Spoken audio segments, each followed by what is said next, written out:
একটি ছোট গ্রামে রাহুল নামে একজন বালক বাস করত। তার পরিবার খুবই গরিব ছিল, কিন্তু রাহুলের মন ছিল স্বপ্নে ভরা। একদিন সে তার গ্রাম থেকে দূরের এক শহরে গিয়ে কাজ খুঁজতে গেল। সেখানে সে লাবণ্য নামে এক মেয়ের সঙ্গে পরিচিত হলো, যে একটি ছোট্ট কফি শপে কাজ করত। লাবণ্য ছিল খুবই মেধাবী ও উদার।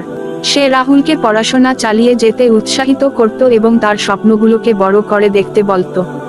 রাহুলও লাবণ্যকে মনে মনে ভালোবাসতে শুরু করলো, কিন্তু কখনো সেটা প্রকাশ করেনি। একদিন লাবণ্য রাহুলকে বলল, জীবনে যদি কিছু করতে চাও, তাহলে কখনো হাল ছেড়ো না। আমি জানি তুমি একদিন অনেক বড় কিছু করবে।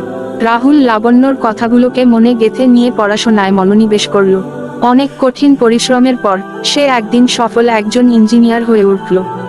কিন্তু ততদিনে লাবণ্য অন্য একজনের সঙ্গে বিবাহ বন্ধনে আবদ্ধ হয়েছে।